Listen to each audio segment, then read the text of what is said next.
സ്വാഗതം.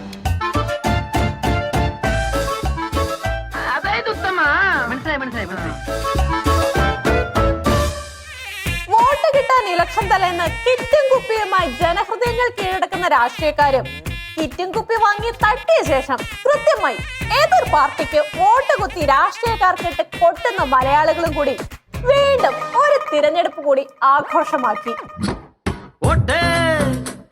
ഒരു തെരഞ്ഞെടുപ്പ് അടുക്കുന്ന സമയത്ത് വിലയുള്ള നോട്ട്, ഈ നോട്ട് ചുടു മനസ്സിന്റെ നിറമുള്ള മഷി കൊണ്ട് വിധിയിട്ട ചീട്ട്.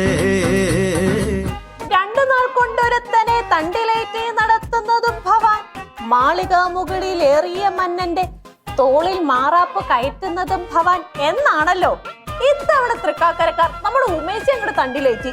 മാറാപ്പ് നിറച്ച സ്ഥലം വിട്ടവരാരാണെന്ന് ഇനി പറയേണ്ടതില്ലല്ലോ. എന്നാൽ വോട്ടെടുപ്പ് ദിനത്തിൽ ഇതൊന്നുമല്ലായിരുന്നു കളി. ഇലക്ഷന് മുമ്പ് തന്നെ ജയിച്ചു നിന്ന പ്രമുഖ സ്ഥാനാർത്ഥികളെ ഓർക്കുമ്പോൾ തന്നെ ആർക്ക് വോട്ട് കൊടുക്കുമെന്ന കൺഫ്യൂഷൻ വോട്ടർമാർക്കും ഉണ്ടാകാതിരുന്നില്ല. പ്രചരണാർത്ഥം ചാടി എഴുന്നേറ്റ് കലൂർ സ്റ്റേഡിയം വഴി 2 റൗണ്ട് ഓടിയ ക്ഷീണത്തിൽ ഉമാ തോമസ് വിജയം ഉറപ്പിച്ചു കഴിഞ്ഞിരുന്നു. കുടുംബവാഴ്ച അവസാനിപ്പിക്കുന്നതിന്റെ ഭാഗമായി കുടുംബവാഴ്ചയുടെ പുതിയ വകഭേദവുമായി വന്നത് ജയിക്കാൻ തന്നെ ആയിരുന്നല്ലേ ഉമ്മച്ചേച്ചി?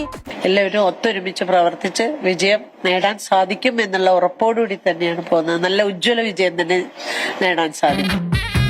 മാളൂര് കാണുമ്പോൾ നേരെ നിൽക്കണം, മേലൂര് കാല് തൊട്ട് തലയിൽ വെക്കണം. നേതാവ് ഇന്ന് നേതാവ്, നാളെ രാജാവ് എന്നും ജേതാവ്.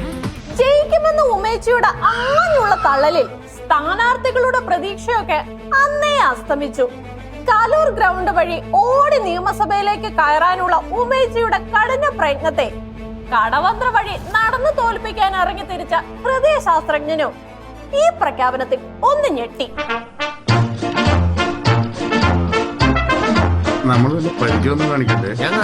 ഉമേച്ചിയുടെ വിജയപ്രഖ്യാപനത്തിൽ വലത്തേക്ക് ചായുന്ന തൃക്കാക്കരയെ ഇടത്തേക്ക് പിടിച്ചെടുക്കാൻ ഡോക്ടർ രണ്ടും കൽപ്പിച്ചാണ് ഇറങ്ങിയിരിക്കുന്നത്. യാതൊരു സംശയമില്ല, എല്ലാവരും ആവേശത്തിലാണ്. ഇത്തവണ തൃക്കാക്കര LDF-നൊപ്പമാണ്, ഇടതുപക്ഷത്തോടൊപ്പമാണ്, യാതൊരു സംശയവുമില്ല. അങ്ങനെ പറഞ്ഞാൽ എങ്ങനെയാണ്? വെറുതെ വഴിയിൽ കൂടിയൊക്കെ പോകുന്നവർക്കൊക്കെ വീതിച്ചു നൽകാൻ ഇത് ജൂറി പുരസ്കാരമൊന്നും അല്ലല്ലോ. എന്തായാലും 2 പേരും ജയിച്ച് കഴിഞ്ഞ സ്ഥിതിക്ക് ഫലം വരുന്നതിന് മുമ്പ് വരെ ജയിച്ചു നിന്ന ഫലം വന്ന ശേഷം മത്സരിച്ചോ എന്ന് പോലും അന്വേഷിച്ച് കണ്ടെത്തേണ്ടി വരാറുള്ള പാർട്ടിക്കാർക്ക് പിന്മാറാൻ വല്ല ഉദ്ദേശവും ഉണ്ടായിരുന്നു എന്ന് ചോദിച്ചാൽ ഇതായിരുന്നു മറുപടി. PC ജോർജിന്റെ വലത് കൈ പിടിച്ച് ഞാൻ കേരളത്തിലെ നിയമസഭയിലേക്ക് പോകും എന്ന് സൂചിപ്പിക്കാൻ ഞാൻ ആഗ്രഹിക്കുക. സദ്യയിൽ അച്ചാറും കൂടി വിളമ്പാൻ കോൺഗ്രസ് കമ്മിറ്റി മറന്നതിനെ തുടർന്ന് CPM-ലെ കഞ്ഞി കുടിച്ച് ആശ്വസിക്കാൻ ഇറങ്ങിത്തിരിച്ച തോമസ് മാഷിനെ പോലെ BJP-ക്ക് വീണ് കിട്ടിയ പൂഞ്ഞാറിലെ നിധിയുടെ കയ്യും പിടിച്ച് നിയമസഭയിലേക്ക് കയറി ചെല്ലുന്ന കൃഷ്ണേട്ടനെ നിയമസഭ ഇരു കൈയും നീട്ടി സ്വീകരിക്കാതിരിക്കില്ല. പക്ഷെ ആരൊക്കെ തമ്മിലാണ് മത്സരം നടക്കാൻ പോകുന്നത് എന്നതിൽ മാത്രം പ്രമുഖ പാർട്ടിക്കാർ അല്പം കൺഫ്യൂഷനിലാണ്. ആ കൺഫ്യൂഷൻ കൃഷ്ണേട്ടൻ തന്നെ അങ്ങോട്ട് തീർത്തു തന്നു. മത്സരം ഞങ്ങളും കോൺഗ്രസും തമ്മിലാണ്. ആ പറഞ്ഞത് ന്യായം. കോൺഗ്രസിന്റെ ഇപ്പോഴത്തെ അവസ്ഥയും BJP-യുടെ കേരളത്തിലെ സ്വാധീനവും വെച്ച് നോക്കുമ്പോൾ മത്സരം അവർ തമ്മിൽ തന്നെയാണ് നടക്കേണ്ടിയിരിക്കുന്നത്.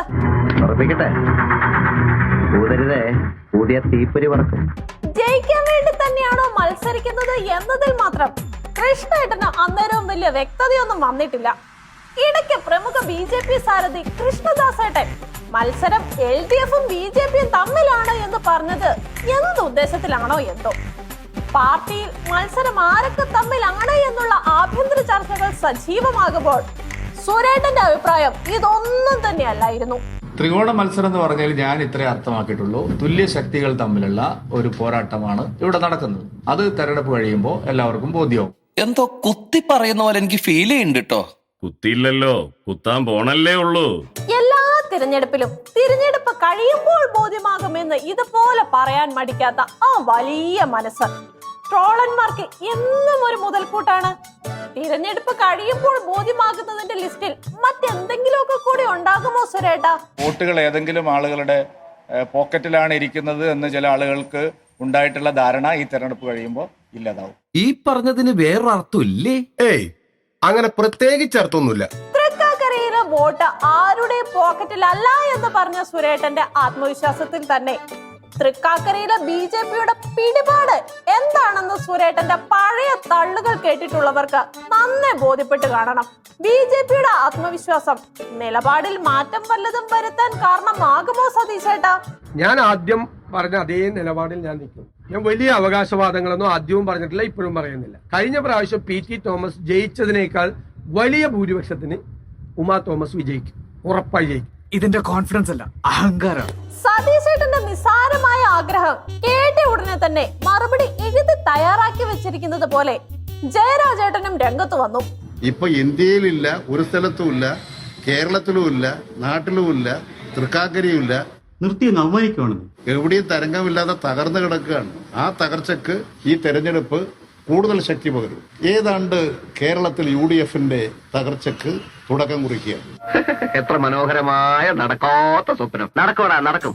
ജയിക്കുന്ന കാര്യത്തിൽ മൂന്ന് മുന്നണികൾക്കും യാതൊരു സംശയവുമില്ലായിരുന്നു. പിന്നെ കലാശപ്പൊട്ട് അങ്ങോട്ട് തുടങ്ങാനല്ലേ? അതങ്ങോട്ട് തുടങ്ങി.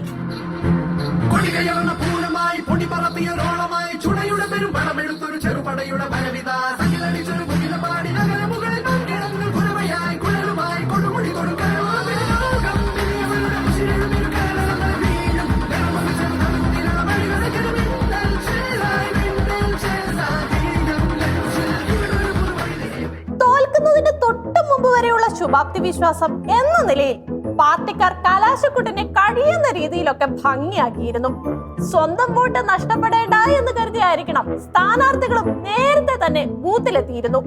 ഇടയ്ക്ക് ഉമ്മേച്ചി മകളെ വിളിച്ച് സ്വന്തം ചിഹ്നം ഏതാണ് എന്നൊക്കെ ഓർമ്മിപ്പിക്കുന്നുണ്ട്. കള്ളവോട്ടിടാൻ PhD എടുത്തവരുടെയും സ്വന്തം വോട്ട് മാറിക്കുത്തിയ ദുഃഖത്തിൽ ബൂത്ത് വിടുന്നവരുടെയും കാഴ്ചകൾക്ക് ശേഷം എല്ലാ നാടകങ്ങൾക്കും വിരാമം വിട്ട് നമ്മുടെ ഉമ്മേച്ചി ഇതാ നിയമസഭയിലേക്ക്. തോറ്റവരാരും വിഷമിക്കേണ്ട, തോൽവികളാണല്ലോ വിജയത്തിലേക്കുള്ള ചവിട്ടുപടി. ഇനിയും എത്ര ചവിട്ടുപടികൾ കയറണമോ ആവോ.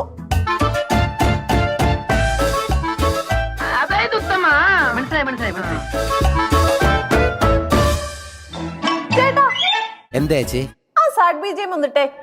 നഷ്ടത്തിന്റെ വില പറഞ്ഞ് വിലപിക്കുന്നവന് മുന്നിൽ കാണിച്ചു കൊടുക്കാൻ അവന്റെ ജീവിതം മാത്രമാണ് മലയാളികൾക്ക് എന്നും ഉണ്ടായിരുന്നത്. ടാറിട്ട റോഡുകളുടെ പടുകുഴികളിൽ ഓരോ തവണ വീഴുമ്പോഴും എന്റെ നഷ്ട സ്വപ്നങ്ങൾ എന്ന സ്വന്തം രചനയ്ക്ക് കിട്ടിയ പുരസ്കാരങ്ങളുടെ ഓർമ്മകളും അയവർക്കി മുന്നോട്ട് പോകാൻ അവൻ ശ്രമിച്ചിരുന്നു. പക്ഷെ എന്ത് ചെയ്യാൻ, അടുത്ത നഷ്ടത്തിന്റെ സെൻസസ് എടുക്കാറാകുന്നത് വരെ പിടിച്ചു നിൽക്കാനുള്ള ആത്മധൈര്യം ആ ബോഡിയിൽ ഉണ്ടാകണ്ടേ? KSRTCയുടെ ഇന്നത്തെ അവസ്ഥ വെളിപ്പെടുത്താൻ മുന്നിലേക്ക് വന്ന ഡ്രൈവർ ചേട്ടൻ KSRTC പുതിയ മേഖലകളിലേക്ക് എങ്ങനെ വ്യാപിപ്പിക്കും എന്ന സൂചനയും നൽകി. സ്കൂളുകളാക്കണം, ബാറുകളാക്കണം, പൊതു കക്കൂസുകളാക്കണം. KSRTC ചേട്ടൻ പറഞ്ഞ രീതിയിൽ ഗതാഗത മേഖലയിലേക്കും പൊതുമേഖലയിലേക്കും വ്യാപിപ്പിച്ചാൽ ഗതാഗത മേഖല ലാഭത്തിലാക്കാൻ ഒരു പക്ഷേ സർക്കാരിന് കഴിഞ്ഞു എന്ന് വരാം. KSRTC നഷ്ടത്തിൽ ഓടാനുള്ള കാരണം പഠന വിധേയമാക്കി സ്പഷ്ടമായ ഉത്തരവുമായി ഗതാഗത മന്ത്രി ചേട്ടൻ മുമ്പേ തന്നെ വന്നിരുന്നു. ഈ രീതിയിൽ ഇന്ധനത്തിന്റെ വില വർദ്ധിച്ചു പോയാൽ KSRTC സംബന്ധിച്ചിടത്തോളം KSRTC വരുമാനം ചെലവ് ഗണ്യമായി കൂടുകയാണ്, വരവനുസരിച്ച് കൂടുന്നില്ല. ഇങ്ങനെ വരുമ്പോൾ ചെലവ് കുറയ്ക്കാനുള്ള മാർഗം കണ്ടെത്തേണ്ടി വരും. രാജുവേട്ടന്റെ ത്വാത്വികമായ അവലോകനത്തിലൂടെ മുകളിലേക്ക് പോയാൽ തിരിച്ചു വരുമെന്ന് യാതൊരു ഉറപ്പുമില്ലാത്ത ഇന്ധനവില കാരണമാണ് KSRTC വർഷങ്ങളായി നഷ്ടത്തിൽ ഓടുന്നത് എന്ന സത്യം മലയാളികൾക്കൊക്കെ മനസ്സിലായിട്ടുണ്ട്. ഡ്രൈവറേട്ട പറഞ്ഞതുപോലുള്ള പുതിയ സംരംഭങ്ങൾ വല്ലതും സർക്കാരിന്റെ മനസ്സിലുണ്ടോ രാജുവേട്ട? KSRTCയുടെ 2 പഴയ ബസ്സുകൾ നമുക്ക് ഈ സ്കൂൾ കോമ്പൗണ്ടിൽ കൊണ്ടുവന്ന് ക്ലാസ് മുറികളായി തിരിച്ച് അങ്ങനെ 2 or 4 ക്ലാസ് മുറികൾക്കുള്ള ഇടം കണ്ടെത്തുകയാണ്. ആ ലോ ഫ്ലോർ വേണമെന്ന് പറഞ്ഞാൽ ലോ ഫ്ലോർ തന്നെ അനുവദിച്ചിട്ടുണ്ട്. ഇത്തരം സാഹചര്യങ്ങളിലാണ് പുതിയ നായകന്മാർ ഉണ്ടാകുന്നത്. KSRTC സ്കൂളുകളാക്കി മാറ്റണമെന്ന വിപ്ലവ ആശയധാര ഏറിലൊക്കെ മുഴങ്ങി കേൾക്കുമ്പോൾ തന്നെ KSRTC രക്ഷിക്കാൻ മറ്റൊരാളുടെ കാൽപാദങ്ങൾ കൂടി ആലുവ സ്റ്റാൻഡിൽ പതിച്ചു കഴിഞ്ഞിരുന്നു. ഗ്രൂപ്പായി വരുന്നവൻ ഗാങ്സ്റ്റർ ആണെങ്കിൽ അവൻ ഒറ്റയ്ക്കാണ് വന്നത്. അതെ, he is a monster.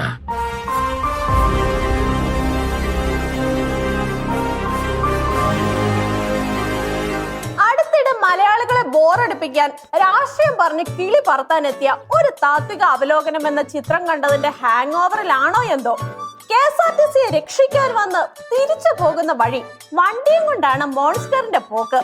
പോകുന്ന വഴിയിൽ കിട്ടിയ വാഹനങ്ങളെ ചെറുതായി ഒന്ന് തലോടി മാസ് കാണിച്ച മോൺസ്റ്റർ KSRTC രക്ഷിക്കാൻ തനിക്കാകില്ല എന്ന് ഉറപ്പായതോടെ വണ്ടിയെ വഴിയിൽ ഉപേക്ഷിക്കാനും തീരുമാനിച്ചു.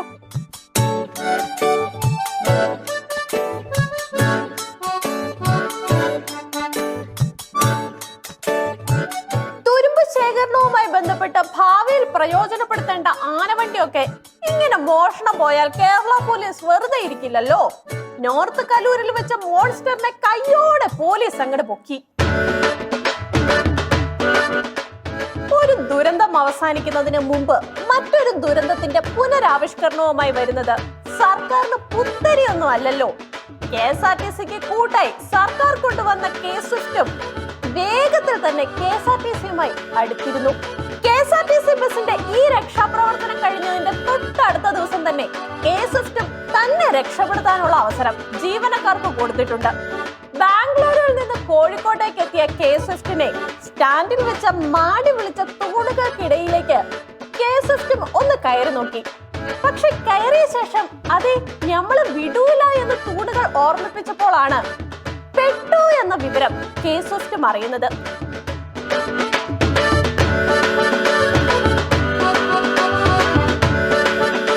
പക്ഷെ ഞാൻ ഇപ്പോഴും പറയണ സജിയേട്ടാ, ഇവിടെ സേഫ് അല്ല. യാത്രക്കാരെ ഇറക്കിയ ശേഷം ഡ്രൈവർ വണ്ടി പുറത്തേക്ക് എടുക്കാനുള്ള വിഫല ശ്രമം നടത്തിയപ്പോഴാണ് ഒരു കാര്യം മനസ്സിലായത്. ഒരിഞ്ച് അങ്ങോട്ടോ ഇങ്ങോട്ടോ മാറിയാ മതി, ഞമ്മന്റെ ബസിന്റെ ഗ്ലാസിന്റെ കാര്യം തവിട് പൊടി.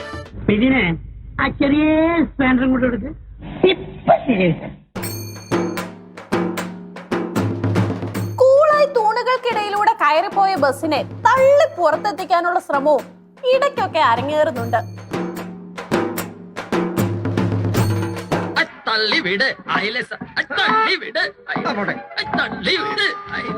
പക്ഷെ തൂണുകളുണ്ടോ ബസിനെ വിടുന്നു?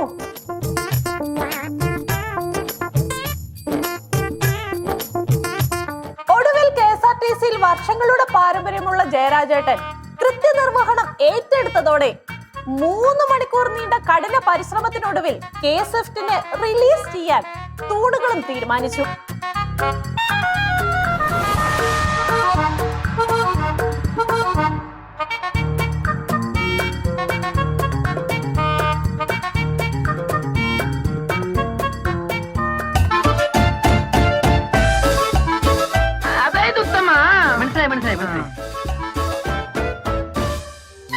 സുഹൃത്തുക്കളെ, അടുത്ത ബില്ലോടുകൂടി നാടകം ആരംഭിക്കുകയായി.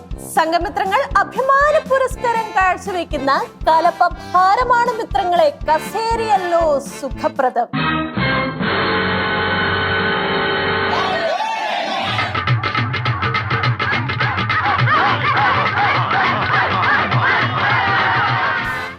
അതാ നോക്കൂ, നീലത്തിൽ മുങ്ങി നിൽക്കുന്ന ഒരു മഹാത്മാവിനെ കാണുന്നില്ലേ? മുമ്പ് കർഷക സമരത്തിൽ മുന്നിൽ നിന്ന് നയിച്ചു ക്ഷീണിച്ച ആ ദേഹം തന്നെയാണ് ഈ ദേഹം. മുഖത്തെന്താണെന്ന് ആരെങ്കിലും ചോദിച്ചാൽ വെളുക്കാൻ രക്തേന്ദ്രം പുരട്ടിയതാണെന്ന് പറഞ്ഞാൽ മതി. Thank you. സംശയമുണ്ടെങ്കിൽ ആ ഫ്ലാഷ് ബാക്ക് ഒന്ന് നോക്കാം.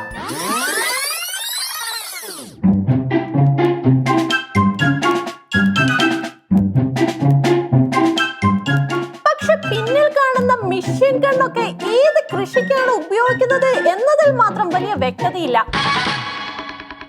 ഒരു തോക്ക് കിട്ടിയിട്ടാ അവസാനം തോക്കുകളാന്ന് പറയരുത്, കറുത്ത തോക്ക. കലപ്പയേന്തിയ കർഷകന് ഒരു ചേഞ്ച് ആയിക്കോട്ടെ എന്ന് കരുതിയാകണം മിഷ്യൻ കണ്ണേന്തി നിൽക്കുന്ന കർഷകരുടെ ആവിർഭാവം. കർണാടകയിലെ കർഷക നേതാവ് പണം വാങ്ങുന്നത് ഒളിക്യാമറയിൽ കുടുങ്ങിയതിനെ തുടർന്ന് വാർത്താ സമ്മേളനത്തിനെത്തിയ ശ്രീ രാകേഷ് ഏട്ടനെ അവിടെ എത്തിയ BJP അണികൾ നീലത്തിൽ കുളിപ്പിക്കുകയായിരുന്നു. പിന്നീട് കിട്ടിയ അവസരം മുതലാക്കി കിട്ടുന്നവരെയൊക്കെ പെറുക്കി കൂട്ടി അടിക്കുന്ന ഒരു പറ്റം ആളുകളെയാണ് കാണാൻ കഴിഞ്ഞത്.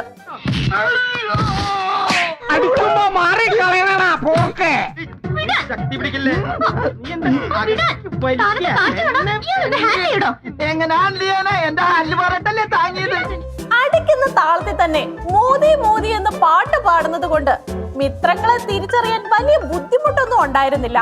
തലയ്ക്ക് കസേര കൊണ്ട് കിട്ടിയ ഓരോ അടിക്കും മോദി എന്ന് വിളിച്ച് എണ്ണമെടുത്ത അപ്പൂപ്പന്റെ പോരാട്ട വീര്യം തല്ലിന്റെ മാറ്റുകൂട്ടി. ഓരോ മോദി എന്ന് വിളിക്കുന്നതിനും ഓരോ അടി വീതം കൊടുക്കുന്നതാണോ എന്നതിലും സംശയമില്ലാതില്ല.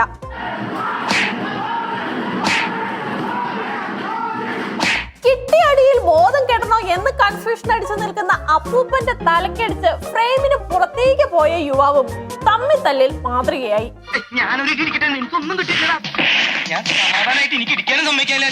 ഒടിയാൻ കസേരകൾ ബാക്കിയില്ലെന്നായതോടെ തല്ലിന് നേതൃത്വം കൊടുത്ത അപ്പൂപ്പനുള്ള പ്രൊട്ടക്ഷനും കൊടുത്ത് പോലീസുകാർ അപ്പൂപ്പനെ കൂട്ടി പുറത്തേക്ക് പോയി. ഞാൻ പോകണേ, എല്ലാരും കൈവച്ചല്ലോ, ഇനി ആർക്കും പരാതിയില്ലല്ലോ. ഇതൊരു കാര്യം മറ്റേടത്ത് ഐഡിയ ആയിപ്പോയി. അവിടുന്നും കിട്ടി ഇവിടുന്നും കിട്ടി. പിന്നീട് മോദി വിളി പോലീസ് വണ്ടിയിൽ ഇരുന്നാകാം എന്ന് കരുതിയ അപ്പൂപ്പന്റെ അനുയായികളെ അടുത്ത് നിന്ന് ചേച്ചി ഡൗൺ ഡൗൺ എന്ന് തിരിച്ചു വിളിച്ചുകൊണ്ട് പ്രതിരോധിക്കുകയും ചെയ്തു.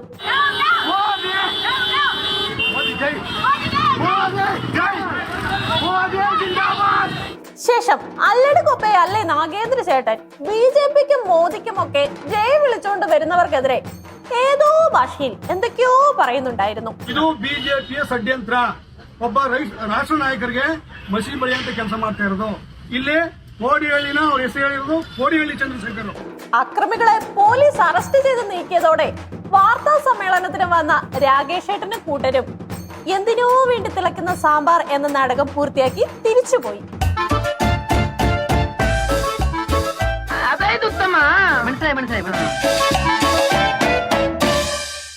അതായത് ഇനി അടുത്ത ആഴ്ച ഇതേ ദിവസം ഇതേ സമയം